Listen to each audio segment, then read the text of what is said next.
দেখো তাকতি নাম্বার 13 এর পড়ার কায়দা এই সম্পর্কে দেখো লেখা আছে বইটা এই সম্পর্কে কিছু প্রয়োজনীয় কথা। যেমন একটা জিনিস দেখবা দাঁতের মতন আছে, কয়রকম দাঁতের মতন, তোমাদের কাছে দেখালে বুঝতে পারবে। এই যে দাঁতের মতন আছে না, এই দাঁতের মতন একে কি বলে? একে দাস্তিক। একে কি বলে? দাস্তিক। দাস্তিক যার মাথায় থাকবে তাকে ডবল করতে হবে। কয়বার কমা করতে হবে? ডবল।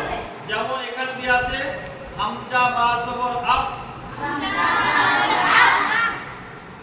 হামজা বা সবর আপ,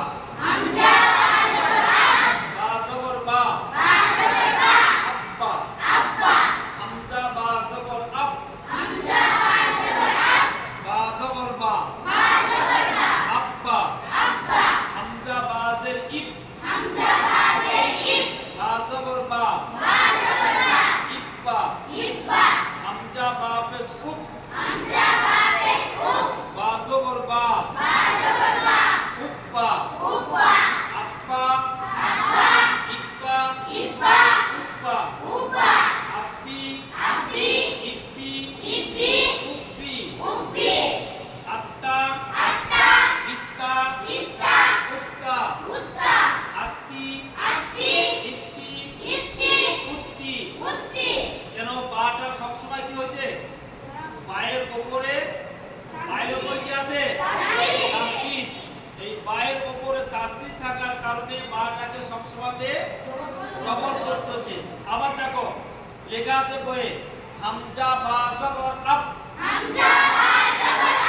বা সবর বা, আব্বা, হামজা বা সবর আপ, বা সবর বা, আব্বা, হামজা বা জের ইব, বা জের বি, ইব্বি, হামজা বা সবর আপ, বা সবর বা, আব্বা, হামজা বা জের ইব, বা সবর বা, ইব্বা, হামজা বা পেশ উপ,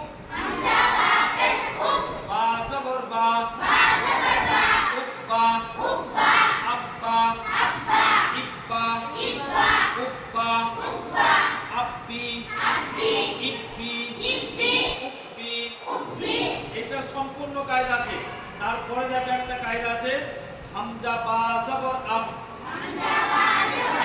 বা আলিফ দু সবর বান, আব্বান, হামজা বা সবর আপ,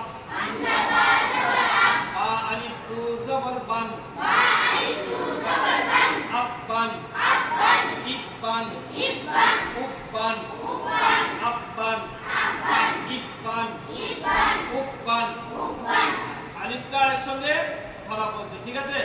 হ্যাঁ, এই কায়দায় এটাকে পড়তে হবে, ঠিক আছে? চলো।